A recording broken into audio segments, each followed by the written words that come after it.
Welcome everyone, Christine here with a discussion about the best region trading AI partners in Total War Warhammer 3 Immortal Empires on Legendary difficulty. And the reason I'm making this video is there are certain AI factions, certain AI races that are much better at region trading with than others. Of course, you gotta consider the aversion you're gonna have with certain races. Don't sell valuable territory to factions that are very likely to declare war on you. The limit is kind of like 40 aversion. Anything higher than like 100 aversion is a no-go zone. You can probably make it work, but you constantly need to feed territory. And if you have allies of your same race, they're gonna go to war with whichever faction you're trying to do that. But this is all about money. And at number 5, it would have to be the Dark Elves.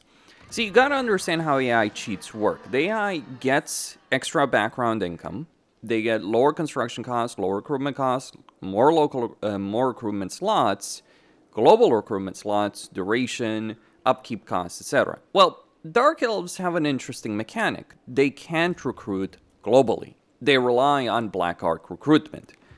And AI is not especially great at using Black Ark recruitment. So what that means is, even though the AI has a bunch of recruitment slots in their settlements, they're not going to use the full extent of their power, because the AI on Legendary can instantly get a lot of units through global recruitment, very cheaply too.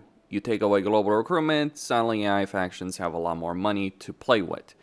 Furthermore, Dark Elves have a significant amount of money they can earn through their income buildings. And they also have a great amount of post-battle loot. So they're gaining a lot of money through battle. They're not spending all of it because of limitations in their campaign. I mean, if you're playing an actual Dark Elf campaign, you'll be spending a lot of money, but you have instant construction. The AI just doesn't know how to use that. And mind you, Dark Elf AI is already crazy enough as it is, so I'm not sure how they'd handle that. But the settlements you want to trade, of course, are settlements with any kind of military buildings or landmarks. But essentially, you want to get the value of a sale to be very, very high. Now, a settlement will trade for more if it's the last piece of the puzzle in a province. So if you're selling the first settlement in a province, they're going to give you less for it. If you're selling the final settlement of a province, they're going to give you more for it. Just worth pointing out. But over here, in this campaign as Malekith, on turn 7, with Hargonef. And Hargonef, interesting enough, tends to have the most money. It's because of the province they start with. But if we trade over here, we can see that she's willing to give us 7,700 gold right here. Of course, later on in a campaign, it's not really a relevant aspect, but if we push things even further, we can see she's willing to trade up to 10k for Grand. And this is something that the AI will replenish. Like, if in 7 turns, from the moment Hellebron started the campaign, she's amassed 10,000 gold in her bank. I've amassed 7,000, but I've done quest battles. Or rather, I completed one of the quest objectives. And also, I'm printing money anyway. But if the AI is able to amass that kind of fortune, then you can use that fortune. Who would benefit from this the most with dealing with Dark Elves? Well, anyone that's a neighbor with them that doesn't have to fight them. Or even if you have to fight them, you can squeeze a faction dry before declaring war on them. Which, by the way, would be a great thing if you're playing an Alifanar or Grombrindal campaign. So yeah, selling this kind of territory would be very much worth it. Confederating Hellebron is difficult, but that's not the point of this video. You gotta balance it out, but the amount of money you can get from Dark Elves is absolutely absurd. This gives you a reason to ally them in certain campaigns where you have a choice. Like, funnily enough, if you're, say, playing a campaign as Albrecht, for whatever unknowable reason you'd want to play a campaign as Albrecht, trust me, you don't want to play a campaign as Albrecht. It's not a great experience unless you're using Lily's mod, and even then. But as Albrecht, you might think you should ally Marcus Wolfhard and Jan Bo, but really, you will gain so much money by allying Rakarth, it's freaking ridiculous. Like, the main difficulty of Albrecht's campaign becomes dealing with Skulltaker. Once you take out Skulltaker, take his territory, sell that to Rakarth, he's going to give you tens of thousands of gold within like 10, 20 turns. The amount of money you can print from Dark Elves is ridiculous. But keep in mind, Dark Elves are at the bottom of this list. This list is only going to get a lot more ridiculous. And again, turn 7. I'm not sure if the AI gets money through quest objectives, because I know they gain items automatically at certain levels, but I'm not sure if they get the objective rewards, which include a good amount of money. Kind of questionable on that. But regardless, they will have a bunch of money available to them. At number 4, it would have to be the Greenskins. But why is that? Well, let's say we want to give Zarnagrund. It's a question of the value of a settlement, like just the balance sheet. So I'm basically asking Grimgor for all his money. Keep in mind, in this campaign, I actually fought Grimgor, so he only has 2 provinces available over here. But Greenskins are able to amass vast amounts of coin very, very easily. But how is that? In order to, by turn 30, give me 30k freaking gold for something like Zarnagrund. And I don't necessarily think that's even all of it. Actually, that is all of it. Okay, how are Greenskins able to get that much money? Well, one of their principal reasons is that Greenskin units are very, very cheap, for the most part, to recruit. Like, you can actually see the amount of upkeep that Grimgor has. Like, you can see that these guys are effectively costing him nothing. Like, his background income is more than enough to cover that. So that is one of the benefits. They do have global recruitment, they have a bunch of local recruitment slots, but the units themselves are so very freaking cheap to recruit and maintain for them that it ends up being freaking ridiculous in terms of how much money they win. Then, Greenskins, I believe, have the single highest amount of post-battle loot. So with someone like Grimgor, or not just even Grimgor, let's take, you know, let's go with Skarsnik. With someone like Grimgor or Skarsnik, anyone effectively that can fight battles, like Skarsnik has less of it. Grimgor has a benefit in post-battle loot, or second looting income anyway. But Greenskins have the ability of getting some of the highest post-battle loot, and they have a bunch of cheap units to recruit. And combine that with all the AI benefits, one of the reasons the Green Tide is a real thing, and like Grimgor with 2 provinces is looking to maintain 3 armies after I already killed 3 of them in this campaign, by the way, including his own, I think 4 actually. Yeah, I went all in on saving Greases from Grimgor in this campaign. But beyond the cheap units, cheap heroes, cheap anything, really. You consider it in a campaign is probably going to be there. Actually, maybe I should just move him closer, because I'd be curious to see. Okay, so 140 for a hero. But beyond that, Greenskin structures as well are also very cheap to construct. Like, they have, like, some factions pay a significant cost, especially early on, that far outpaces what their economy can provide. But Greenskins, while they don't generate as much money as the Dark Elves, Greenskins can save a lot of that money from structures. I'm not sure if it's free, the structures that they're building, or construction for free in the campaign early on, but I do know it is very damn bloody significant in a campaign. So very cheap structures. They can also take settlements at the tier they're on. And the benefit of that, from an AI perspective, with the money they're getting, is they don't have to upgrade that, right? And all the buildings in it. So let's say they take a tier 4 settlement, as is, they're going to get tier 4 structures. They're not going to have to spend that money. So the Greenskin mechanics ensure that the Greenskin AI factions end up with a ridiculous sum of money in their campaigns. Now, granted, turn 30, but let me just put it like this. I was playing a campaign as Skarsnik at one point, and I confederated Gorbat fairly early on. Like, I rushed for Grim, so within 11 turns, 12 turns, whatever, I confederated Gorbat. He gave me 7 freaking armies. Seriously, that was the most ridiculous, absurd bullshit that I've seen in a campaign in a long time. What is this? The Greenskins are the new Skaven. Well, with legendary AI cheats, they are. While Greenskins don't make for great allies, they're too aggressive, they get engaged in too many wars, too many people hate them, all that. They're great vassals, so if you're playing Khorne, you may want to vassalize them for diplomacy, or Cetra, or Manfred, if you want to go down that path.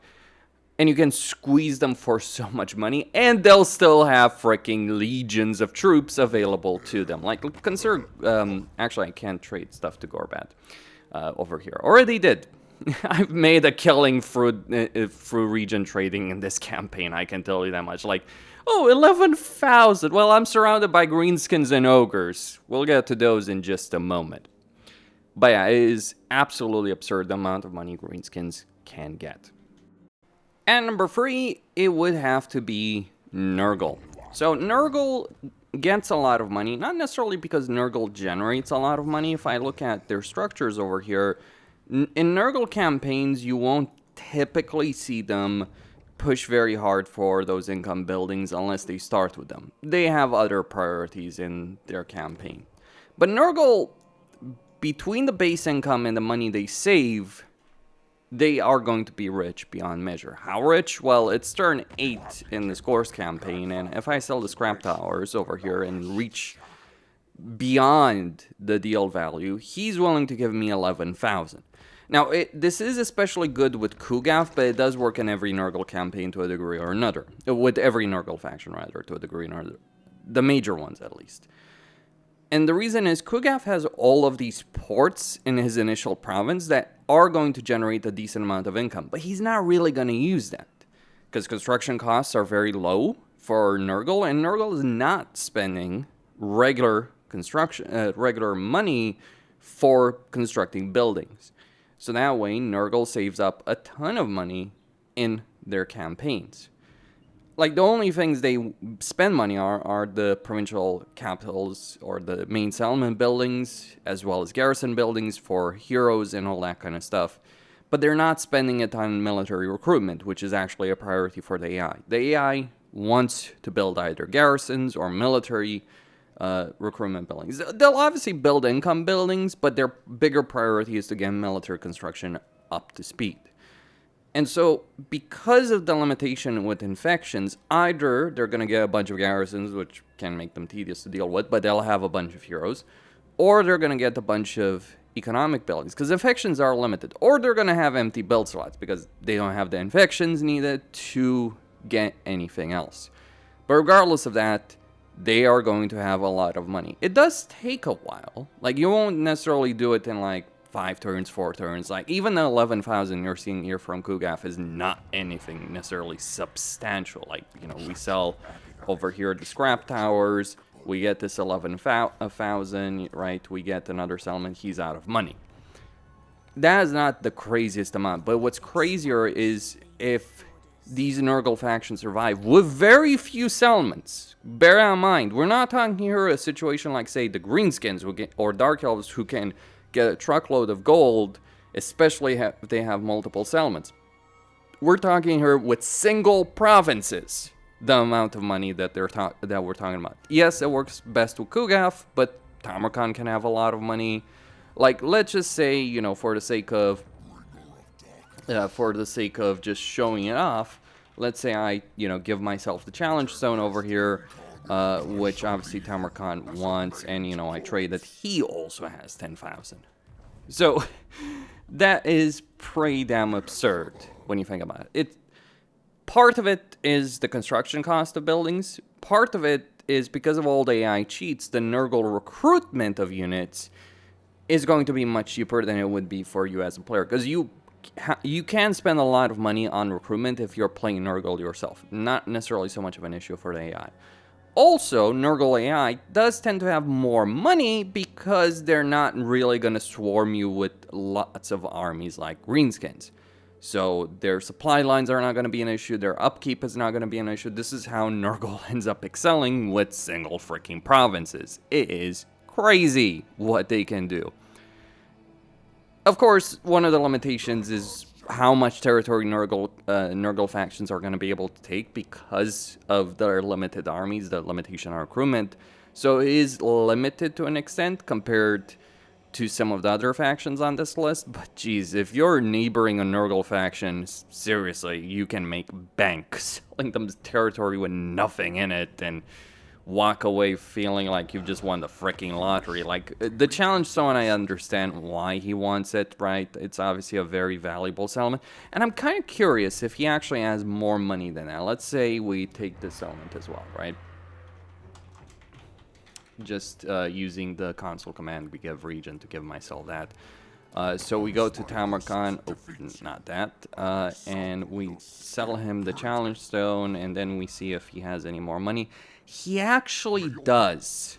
So he doesn't just have 10,000, he has like 11,000. I wonder where the limit is. How much money does Tamarkan have over here in this campaign?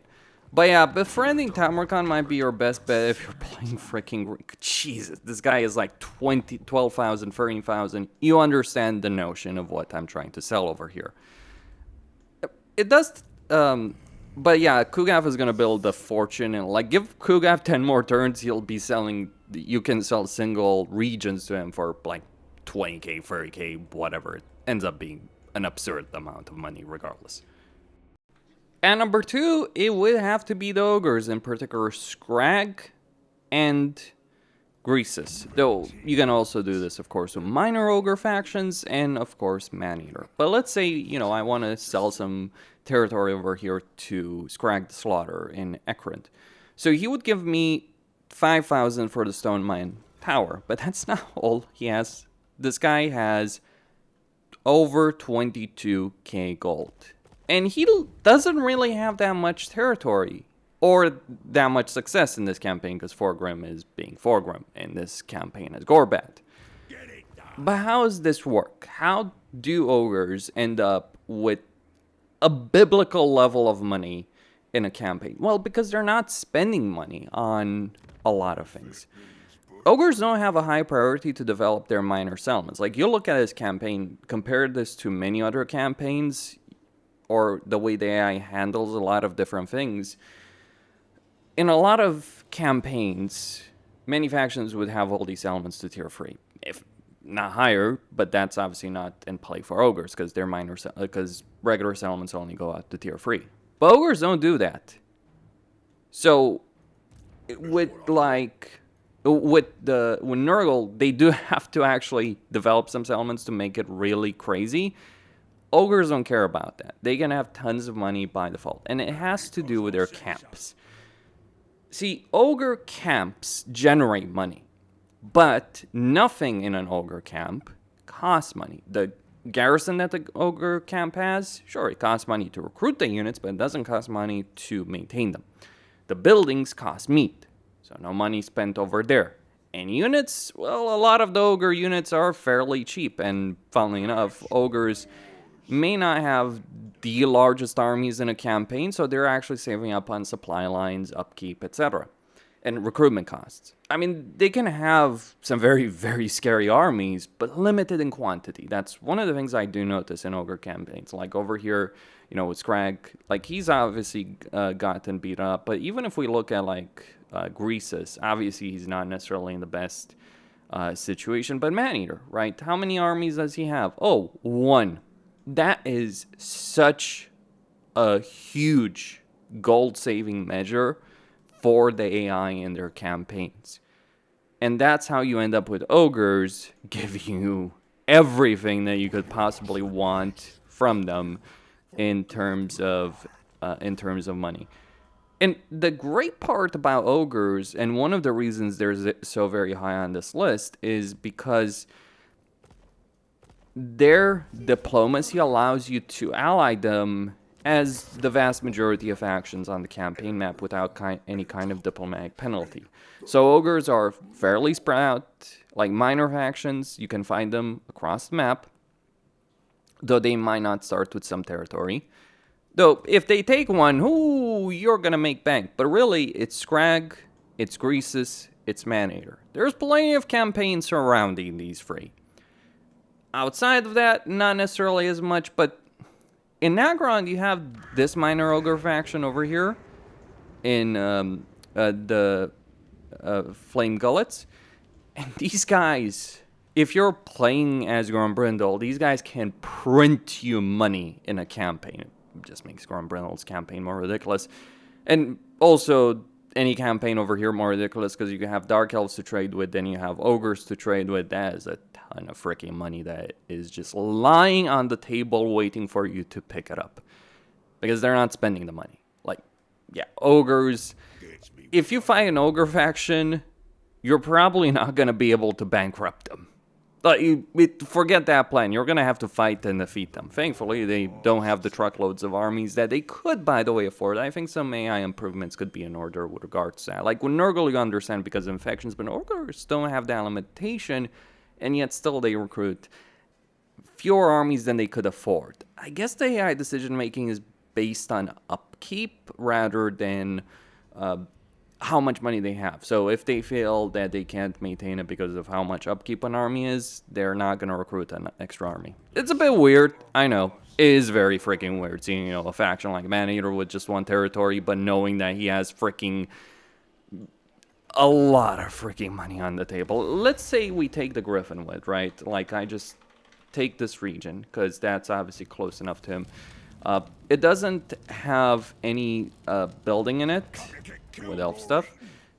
Yeah, he's obviously not going to give me enough for that. What else could I take over here that would work? I do wonder. Oh, maybe this element, right? Because that would, let's try that. I forget that wood elf. Yeah, so that would be a barracks. And we sell this.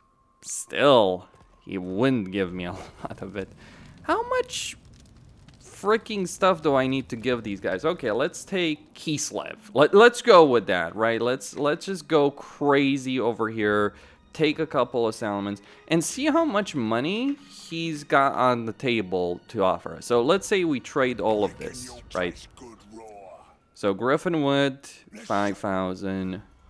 Beckhaven, 5,000. Am I gonna be surprised if... Jeez. 18,000 already. Okay, he's not willing to give us that. But we can take Kislev City for ourselves right there. Let's try and do that and see what ends up happening. Yeah, it's annoying with the barracks. Sometimes you do get stuff. Yeah, so he's... Jesus, 23,000! That's how much he freaking had in 20 turns of his campaign, where he's literally doing nothing, and he only probably took this element after someone else raised it to the ground. Just the camp. That's probably not even that well developed. That is crazy. That is just crazy in a campaign. But why are ogres not in the #1 spot? Well, as far as the race goes, they are. But there is one faction that far surpasses even that ridiculous nonsense. Because at #1, it is the Defenders of the Great Plan. Nakai's vassal faction. So it's not Lizardmen, but it is this vassal in particular. So I'm using console commands over here to give me regions that Geld controls, that border them. I just wasn't willing to play another campaign. But if I start trading stuff over here to these guys, weirdly enough, I can trade that. 47,000. And that's not all. You think that's it? 47,000. 28. Jesus. 19,000. How much? Sweet fuck. If you're playing Cafe, how you deal with Nakai, that's up to you. But the dumbest decision you could ever make in your campaign would be to wipe these guys out. Why is that, though? Why are these guys so freaking special? Well, every settlement that these guys have generates quite a bit of money. Because Nakai's faction, the way it's working, is that a portion of the money the Defenders of the Great Plan generate is then given to Nakai as vassal tribute, which you, by the way, can increase in a campaign as Nakai. Eliminate Nakai, the vassal tribute goes away, the faction remains. And the building in these settlements doesn't matter, it's a garrison building. But the main settlement building is 750 income each. So on 27 turns over here, this is not a faction that does anything. They might build a couple of minor buildings, if even that.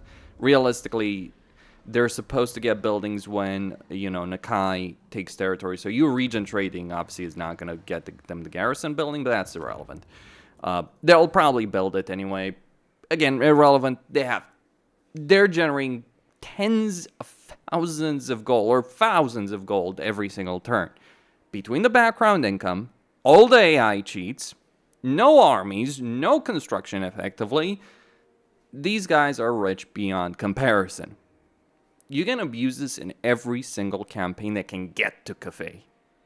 You don't even have to engage in diplomacy with Nakai. You engage with diplomacy with these guys. Just don't be at war with Nakai, and you can region trade with these guys. So Gelt, Xiao Ming, Miao Ying, Snitch, Lokir, Yanbo, they all have this available.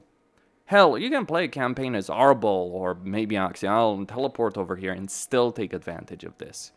This is the most ridiculous example in the game of a faction giving you tons of money or effectively unlimited money. Well, you do have to wait after you've gotten like 100k gold at turn 27 to really get that kind of money. Now, granted, here they did have a decent amount of territory even before I region traded anything to them. So that did work out. It will depend on the number of regions they have, but even with a single region, you can probably trade with these guys and get 5,000, 6,000 gold per turn. A single region. If you ever have to find Nakai, kill Nakai, but don't wipe these guys out. Take some of their territory, sure, leave them 2 regions. And you can abuse this so easily, really, it's freaking crazy. Like, for instance, when you region trade, yes, you can do this. You can say, okay, here's this, and then let's say we declare war on them. Mind you, if you declare war on these guys, you obviously, you don't want to do this if Nakai is still around, but you can then take this element back in a campaign. Let's say, we use the console command over here for peace, and then region trade again and again and again with these guys. And since they're a faction that has absolutely nothing, it's probably very easy to get peace agreements. Now, granted, you obviously don't want to, you have to wait for that 10-turn cooldown. But imagine a situation where, let's say, you have an entire province you can sell them, like, say, Manli, not necessarily the most useful province, right? You have a lord next to each of these settlements. You region trade this to these Lizardmen. You take those settlements back, probably get a peace agreement, assuming the Serpent territory is still under their control. Take that territory back, get a peace agreement, 10 turns later, and get 100k gold or however much, right? 10 turns later, you can do that cycle again and again and again. Infinite money, most ridiculous. These guys will not run out of money easily. Or they will run out of money easily because they'll give you 40k per freaking settlement. This is one of the reasons Gelt's campaign is so absurdly broken, because he can use this. Out of all the legendary lords in the game, the one that can use this the easiest is freaking Gelt. That's why Gelt is an absurd campaign to actually play. Dealing with Nakai can be a bit annoying. It's about chasing him down that's annoying, not necessarily fighting him. The fight is not really the biggest issue. It's just cornering his freaking army. But Nakai does tend to suicide himself at one point or another in his campaign, so may not necessarily be an issue. Just let him die, and then you can take advantage of all of this. Hell, I don't even know where the hell he is in this campaign, actually. Ah, there he is. Yeah, so just ridiculous insanity available over here. So those are the factions or races that are the best to region trade with. Other contenders, Skaven can be good. Any race can be good, to be clear, at one point or another, but the point of this list, which are the factions that are going to give you lots of money consistently, not just like a one-off thing, if the faction has it and you're lucky in that situation. Other contenders, Bretonia, surprisingly, because Bretonia can actually generate a lot of money in their economy. Possibly. Skaven, obviously. Khorne, hilariously enough, because Khorne, you know, can have a decent amount of money. But that's kind of about it, really. So, you know, Skaven, Bretonia, Khorne. I would not necessarily say other demons, though. Warriors of Chaos, not necessarily so great in that respect. High Elves, hit or miss on that one, I would dare say. Hilariously, Norsca under AI control can also do that. But a lot of races can. That's all I have to say. Christine signing out. Don't forget to subscribe, like, and enable notifications, and stay tuned for more.